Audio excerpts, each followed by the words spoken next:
Call it confident or cocky, but Mittens Romney gets an A for effort. He's telling all his rivals, go ahead and fold, because he's going to wrap up the presidential nomination before the convention this summer.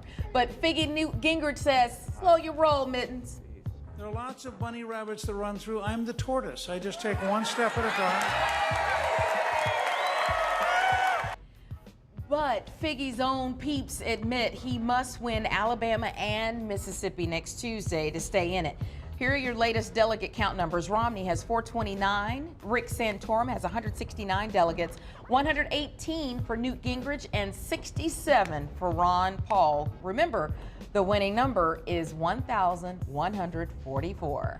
Well, the effects of the largest solar storm in 5 years are upon us, and not even Bruce Willis can stop it. Oh, no. Government space brainiacs say despite making for beautiful northern lights displays like you see here, the magnetic storm that rolled into Earth's atmosphere last night could disrupt power grids, GPS devices, and even certain airline routes and damage satellites. Still no word from NASA, though, on whether yet another fallout from the solar storm will be a spike in the number of solar babies. Oh, let's hope not. Mitch? All right, let's look at our forecast today as we're expected to. It's not working. It's the solar storm. Go ahead, Andy. Hit it for me, Andy. Okay. All right, we are expected. There we go. Thanks, Andy. We are watching a lot of heavier showers. I'm a prop comic now. You are. Yes.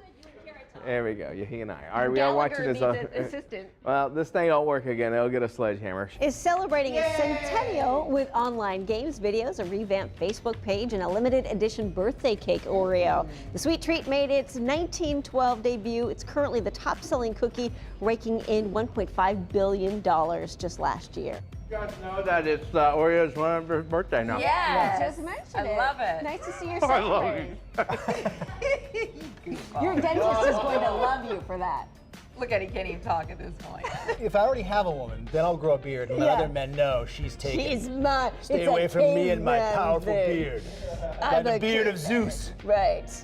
I think guys with scruff, very sexy. Yeah? Yeah, little like after 5 o'clock shadow, maybe a little goatee, little facial hair. Now the full beard, no thank you. Full mustache, no thank you.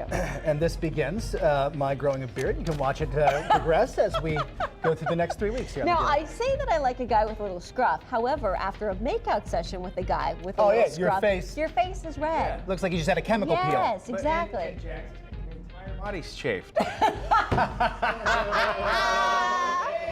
Well, 27 straight days of increasing gas prices have finally come to an end.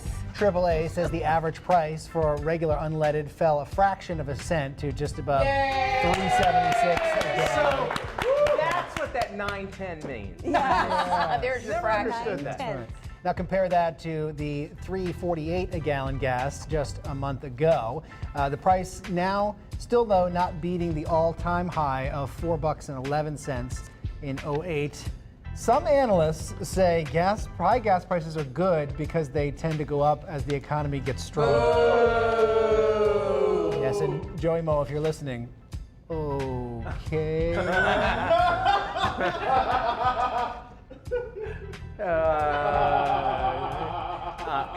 Andy sits over on that side. Ricky Sweater Santorum is pulling a page from an old script this morning by comparing President Obama to a drug dealer, y'all. Again. Now, I closed my eyes and thought, I'm standing in front of a schoolyard with a guy with a dime bag,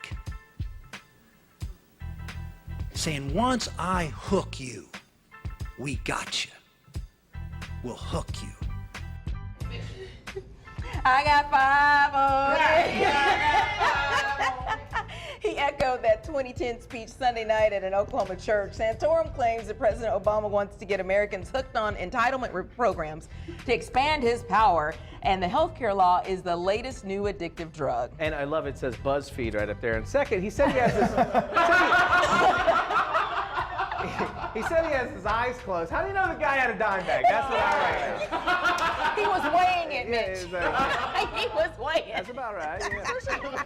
I think his eyes were kind got it read. I don't know if he can really It's see true. through all of Well, he that. goes, I'll stand there in the schoolyard, my eyes closed, thinking, there I go. Zombies are now the go-to mascots for health, safety, and emergency preparedness. And you can thank the CDC for that, people. Ever since it started its tongue-in-cheek zombie preparedness campaign, which states, if you're ready for a zombie apocalypse, then you are ready for any emergency. And it seems everyone wants a piece of the undead. Well, guess what? There is now an app for that. A new smartphone app called Zombies Run sends runners out on missions during a zombie invasion. This should be a real easy one, Run of 5. Just a regular med supply run to the hospital out to the west. Run safe, okay? Designed for experienced joggers who need a little extra adrenaline rush, or just for novices who need a little push off the couch. Well, Michigan State University is offering a new online course entitled Surviving the Zombie Apocalypse, Catastrophes in Human Behavior. Mostly it's about how to get people through plagues, meteor strikes, and such, but students will also form survivor groups to deal with simulated zombie pandemics. Yeah, they also had about 2,500 people they recently ran from a muddy zombie mob a few days ago for a CDC 5K fundraiser. And you got to watch The Walking Dead Sundays at 10 on AMC. It's awesome. Forgotten Country is the first one. It's by Catherine Chung. It's a 304-page book. It's about a Korean family living in Michigan. They get thrown into some turmoil after one of the daughters goes missing. She's not really missing. It's part of some sort of old Korean curse that one daughter has to be missing. So anyway, pick it up. It's supposedly a really, really good read. Here's a book that Mitch is, I think, curling up with right now. I'm not sure. He may be on the audio version of the book. The Song of Achilles by Madeline Miller. That's 384 pages. Yeah, it's not about your heel. Needles, It is not about your heel. It is about the Trojan War, and it's a classic love story told within the framework of the Trojan War. And finally on our list of 3 Hot Trends, History of a Pleasure Seeker by Richard Mason, 288 pages. The book is a sophisticated tale of a handsome Dutchman who signs on as a tutor for the son of a wealthy family in 1907, but ends up doing his best ministering to his charge's sex-starved mother. Ooh. Mitch, what do you think about that one? Well, I'm looking for some pleasure. He's a pleasure seeker. I'll tell you this, I am alive with pleasure. Hey! Oh, here you go. Get it now. Thump it out. Keep looking, honey. Keep looking. Our next guest is tired of white people taking everything from black people. But always trying to take our stuff. Ain't that a trip? We just loved us some Tina Turner, remember? They took her.